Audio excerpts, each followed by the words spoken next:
Boa tarde. Depois do impulso que ela deu, ela está meia. Mas vamos lá. O nosso tema hoje é esse que ela leu, Estudando no Lar.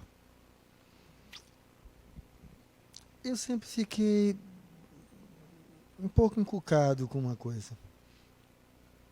Falávamos da vida, né? E falamos de um Criador. Então falamos de Deus. E aquela história de o Deus único.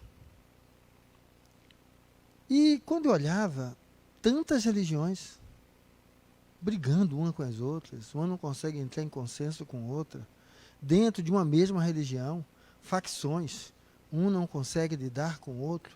Então eu digo, afinal, que Deus único é esse? Porque é um só e tantos se colocam como portadores, né, dos seus aspectos, e essa briga não se consegue fazer um consenso, não se consegue olhar de uma outra forma. Isso me incomodava muito.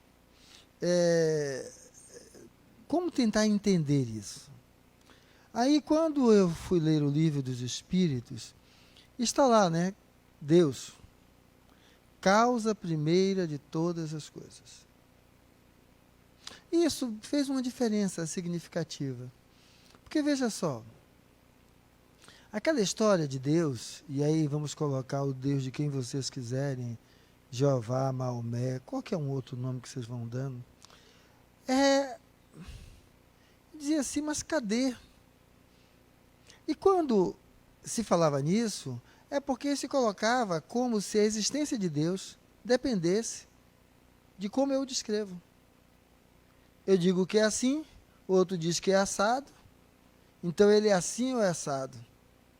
Na realidade, quando olhamos a causa primeira de todas as coisas, Deus é, independente de qualquer coisa que eu, você ou qualquer um diga, fale ou pense. Se nós deixarmos de existir, Deus continua sendo. Então, Deus é algo que está extremamente acima do intelecto de qualquer um de nós. Não só do intelecto, está acima do coração, entendendo o coração como uma imagem simbólica de sentimento, emoção, que qualquer um de nós possamos colocar. Enquanto totalidade, certo? Está muito acima de tudo isso. É inimaginável para nós, certo? Descrevê-los. Contudo, cada um, nos seus momentos de dificuldade e de aperto, vai se apegar e vai dizer algo, vai colocar algo.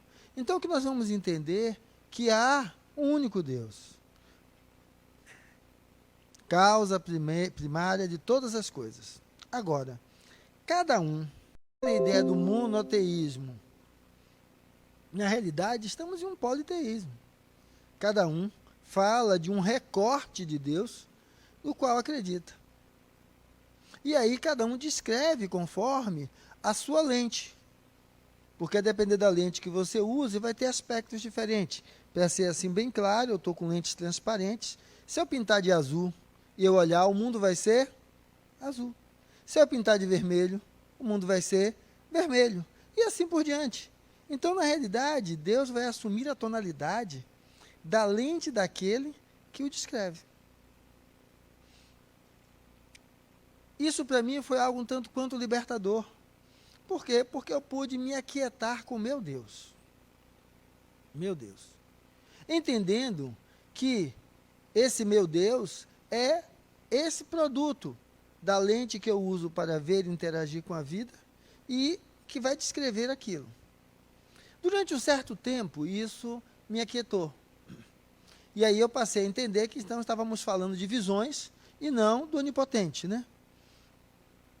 E só que veja só, a partir daí significa que Deus, se eu colocar em uma outra linguagem, o sagrado, depende da lente que eu olho.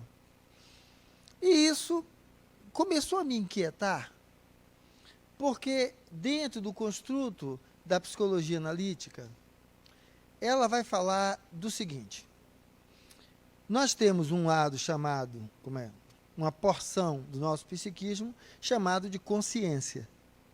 Então é onde está, quando eu digo eu sou Fernando, sou pai de Bia, sou palestrante, é a persona, aquilo que eu estou aqui vivendo. E as minhas memórias mais passíveis de, de conexão. Isso vai estar na consciência. Abaixo da consciência vai estar o quê? O inconsciente. Então é aquilo que está fora da consciência. Esse inconsciente, ele é interessante, porque como é que eu vou entender isso? Vocês já tiveram alguma situação aonde era para vocês fazerem uma coisa, vocês agiram de maneira completamente diferente? Ou seja, tipo aquela senhora no assalto que disse que não iria reagir ao bandido. E na hora que ele diz, passa a bolsa, ela apanha a bolsa e sai batendo nele, mesmo ele armado. E, lógico, ele fica assim, a arma era de brinquedo e corre, porque muita gente foi para junto, né? E na hora que aquela coisa, mas criatura, você é maluca, como é que fez isso? Ela vai dizer, eu não sei.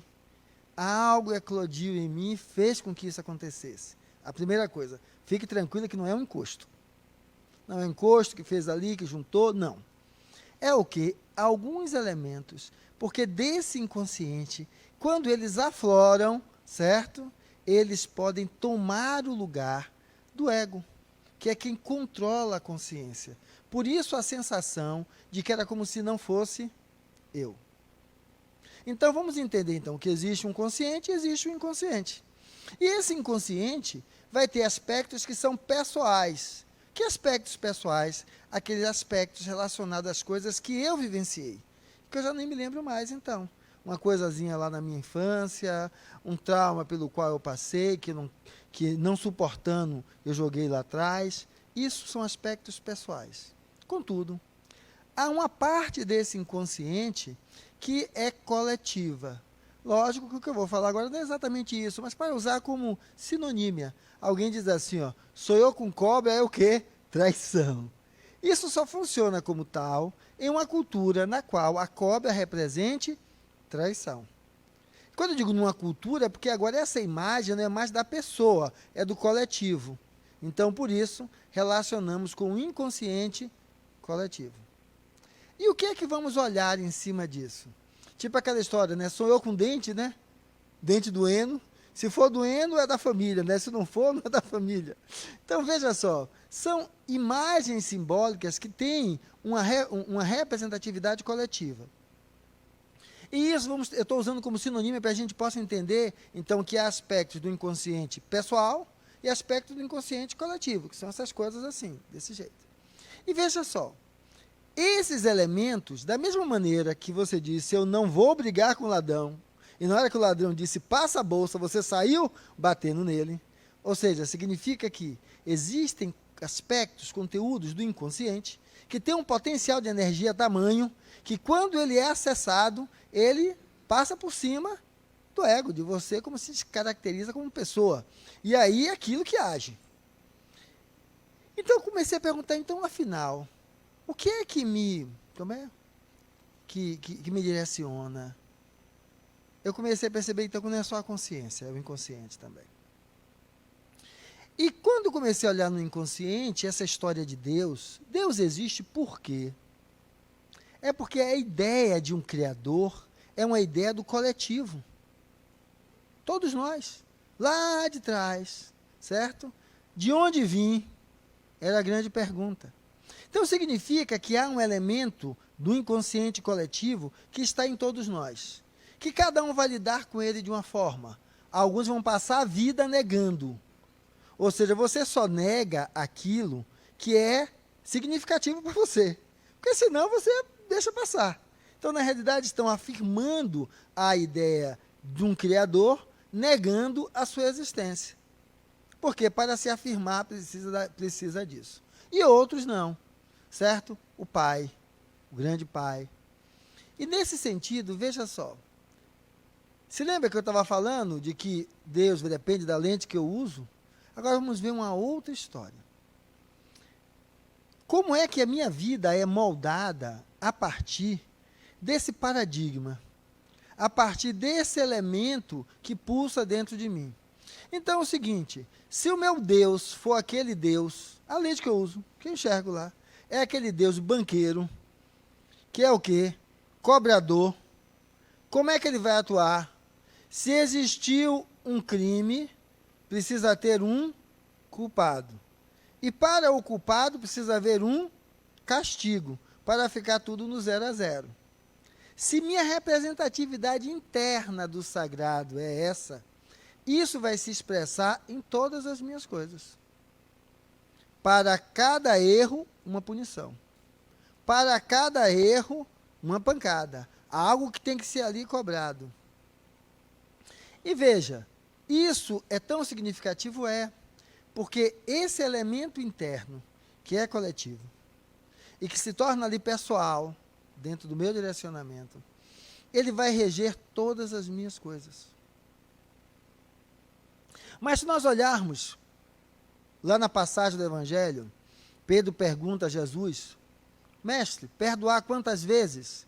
O que é que Jesus responde para ele? 70 vezes, 7 vezes. Então, ele está dizendo infinitas vezes.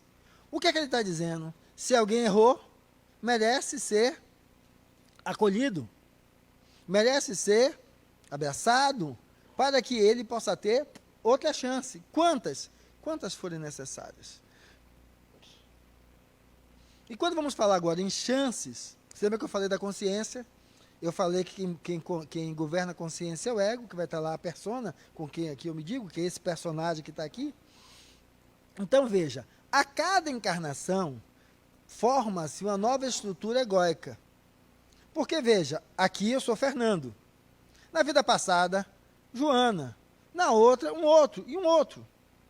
Então, cada vez que eu reencarno, há o que? Uma conjunção de tudo aquilo que eu integrei a mim como espírito, seja virtudes ou vicissitudes, as experiências, a carga genética que eu herdo dos meus pais, as interferências genéticas que eu, enquanto espírito, determino naquela carga genética herdada, porque a gente muda, a gente vai chamar de um mecanismo chamado de crossover, que muda, ou seja, aquilo que não é exatamente só que eu recebi de pai e mãe. Então eu mudo aquilo ali, e o contexto todo do ambiente do qual eu estou inserido. E ali surge esse novo elemento. Por que eu estou trazendo isso? Porque veja só, se então Jesus disse infinitas vezes, significa que há algo que, mesmo vindo cada vez, outra vez, é a mesma coisa.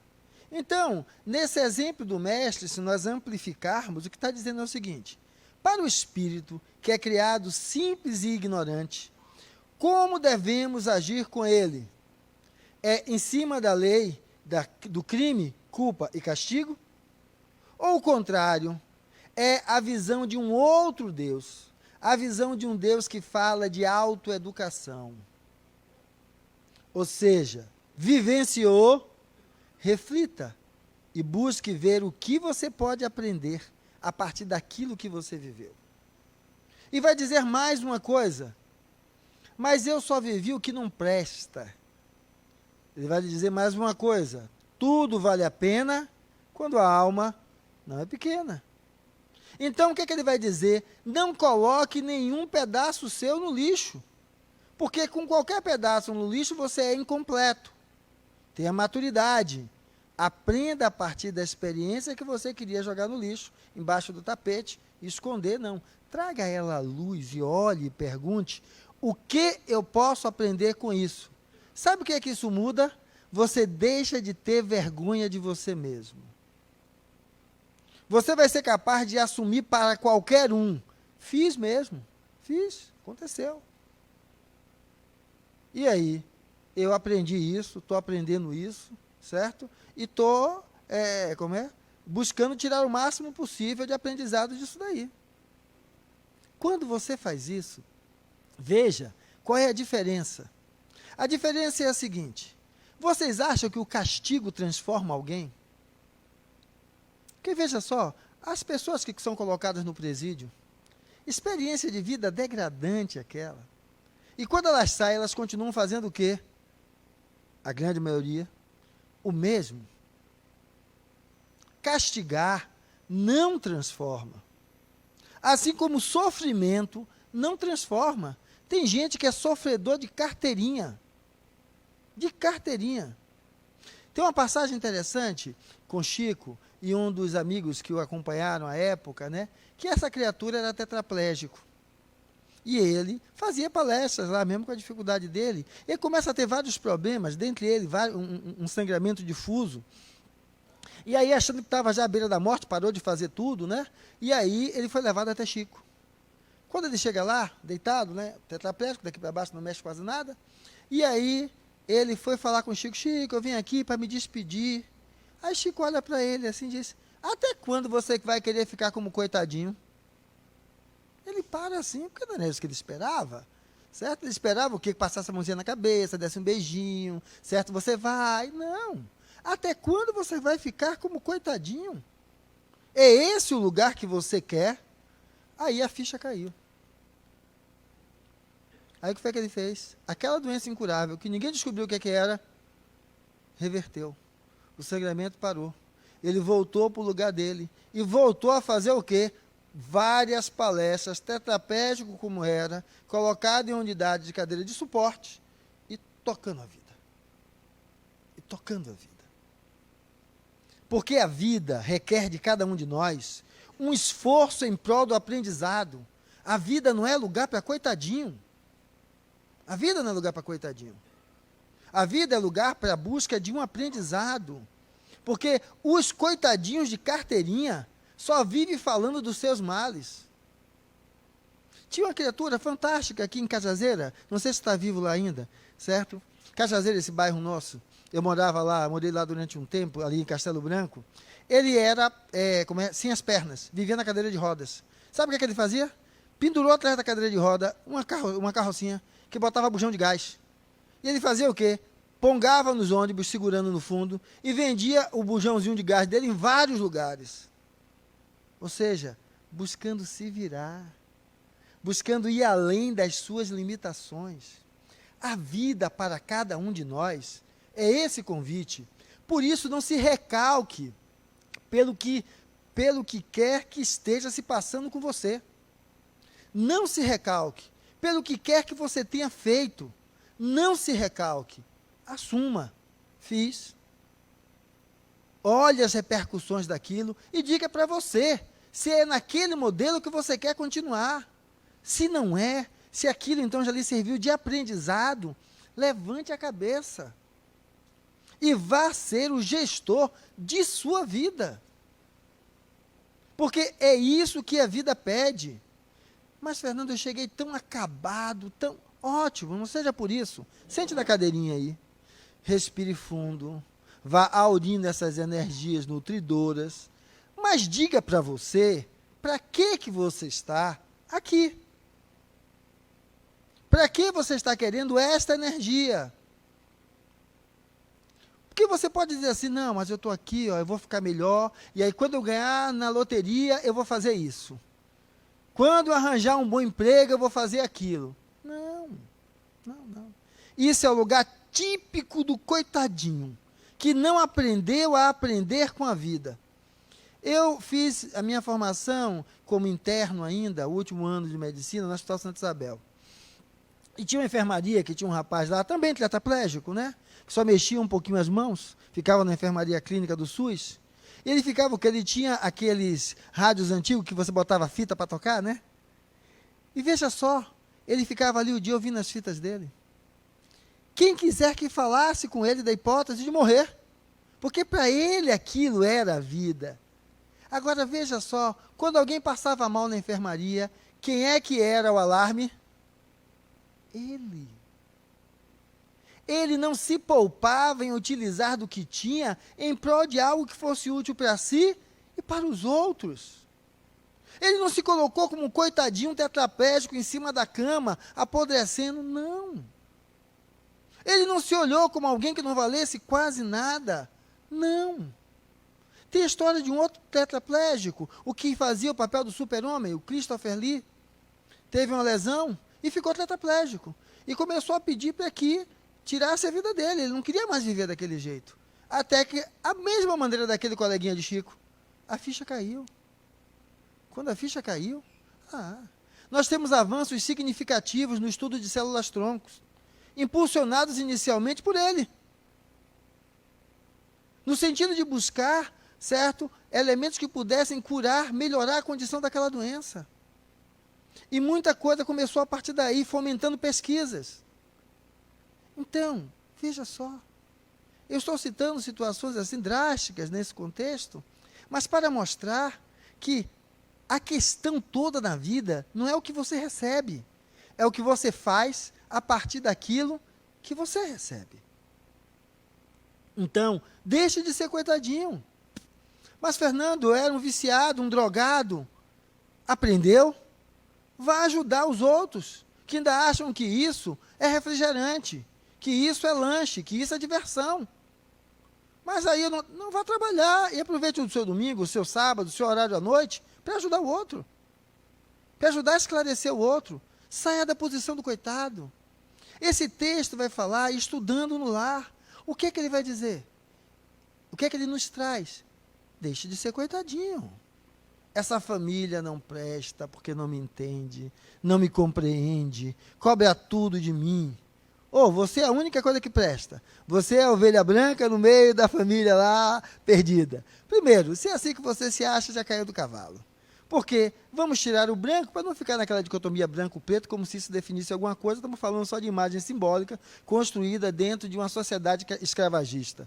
Mas vamos olhar o seguinte, que eu sou o bom e minha família é o que há de ruim. Nada disso, rapaz. Você está onde você merece. Se você fosse esse bom todo, você estaria acolhendo a sua família, ajudando cada um dos seus, na ignorância que tem, a melhorar mais um pouco. Por quê? Porque Jesus, o Cristo, mitificado, ele veio para cá, e a família que ele encontrou, que eles nos chamavam de seus irmãos, ele encontrou a família legal, a família decrépita e acabada. E o que foi que ele fez? Pinchou cada um, ou ele deu e se fez exemplo? Mas vamos deixar Jesus para trás, que já tem 2 milênios. Nosso amigo Assis. O que foi que ele fez? Ele entrou na madre igreja. O que foi que ele disse? O que foi que ele fez lá? Chamou os padres de ladrão, ladrão, de pederastas, disso, daquilo outro? Não. Ele se fez exemplo. E dentro daquela igreja, ele brilhou. Então, estudando no lar, é isso. Transforme-se nesse elemento que é exemplo daquilo que você queria receber.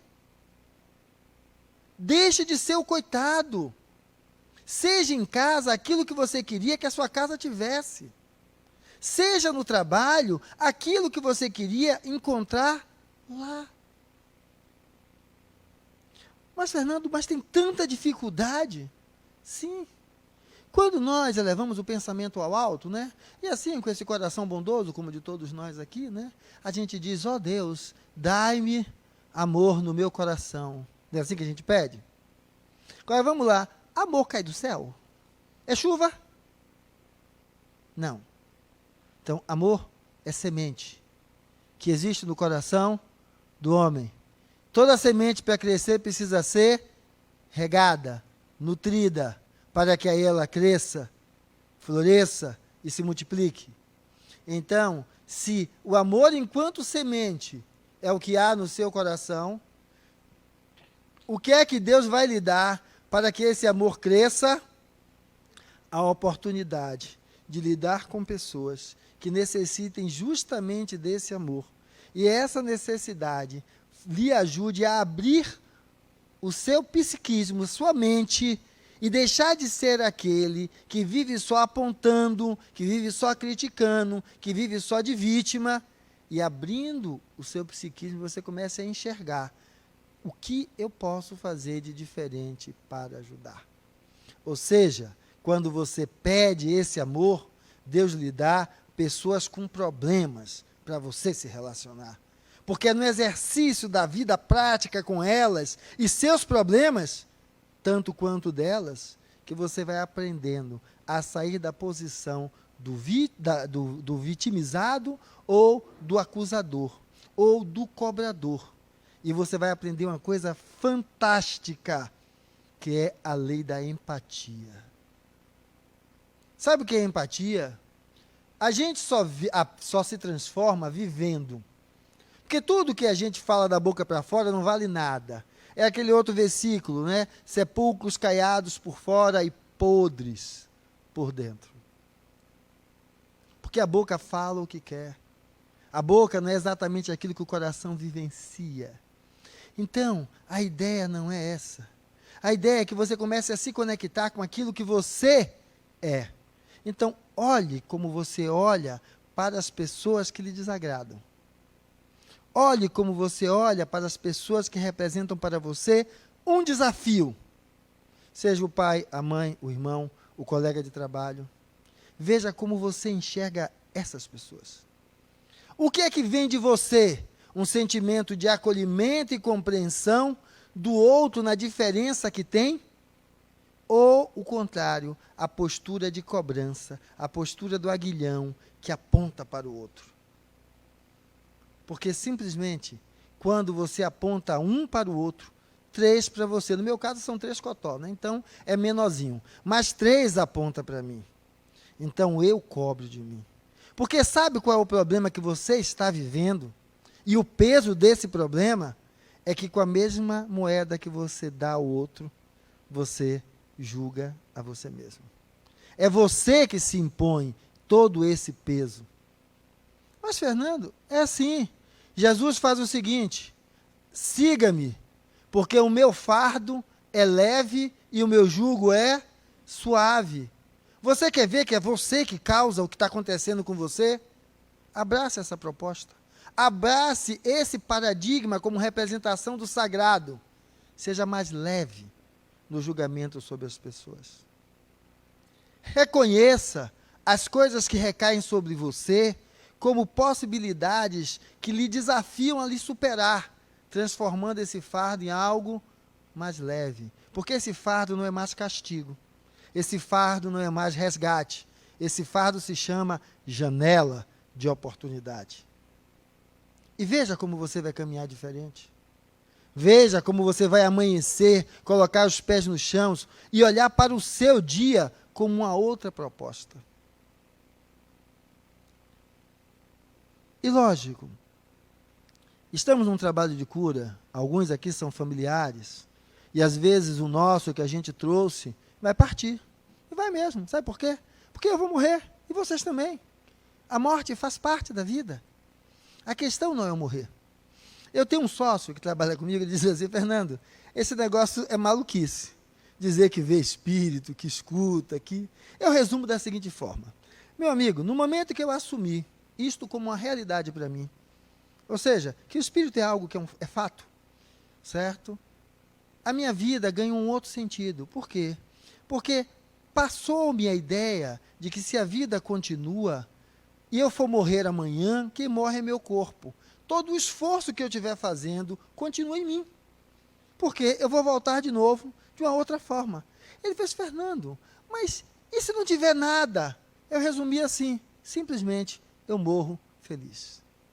Porque eu vivi feliz.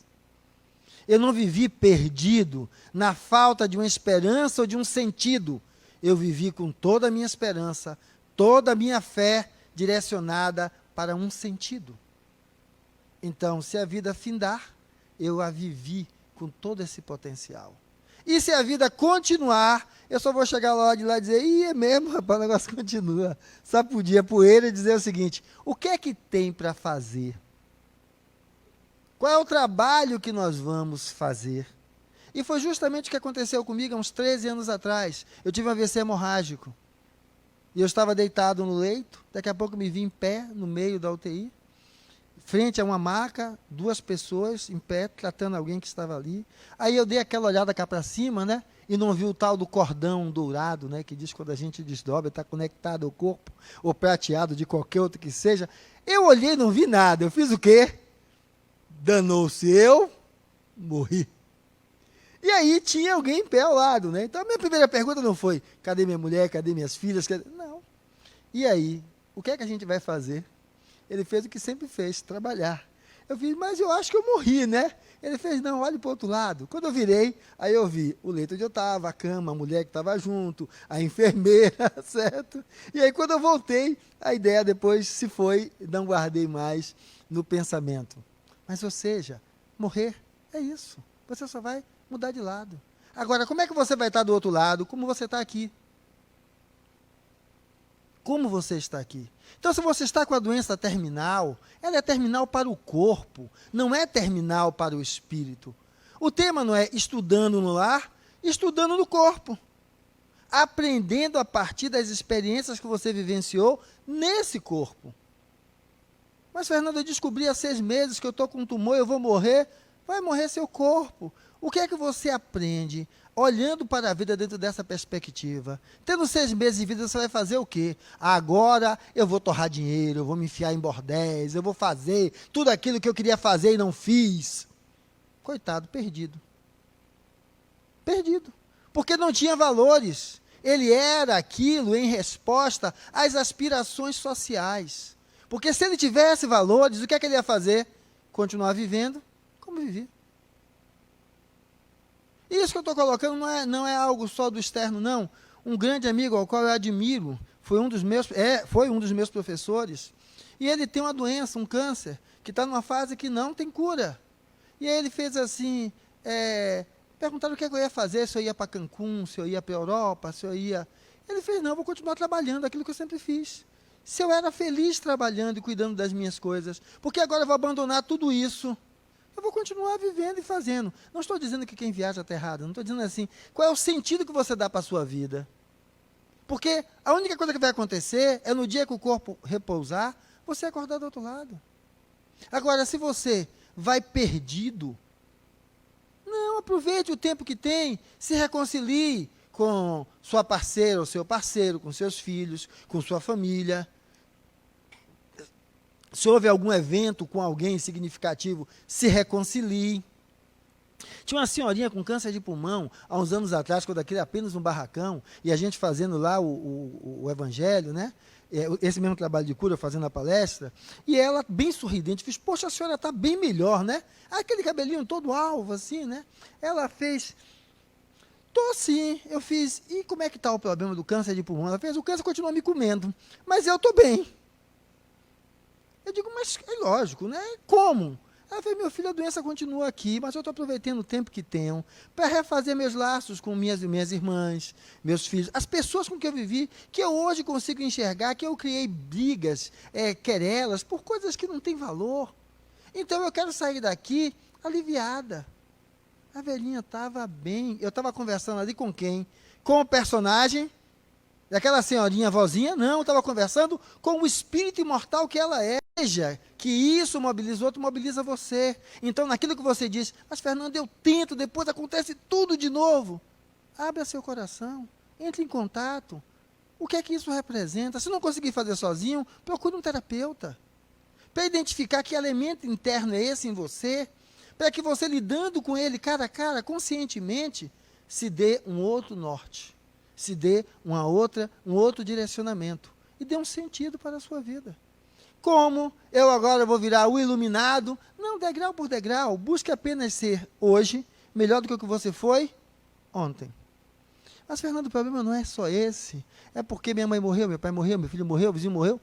Tenha morrido quem for, imagine que você do lado de cá tem vários aqui para estar lhe abraçando, lhe acolhendo. E o que foi para o outro lado?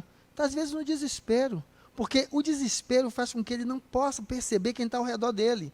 A exemplo daquela imagem inicial do filme Nosso Lar, que André Luiz estava lá naquela região, escurecida, pedindo auxílio, não achava ninguém. Ou seja, o auxílio tinha ido desde o primeiro dia.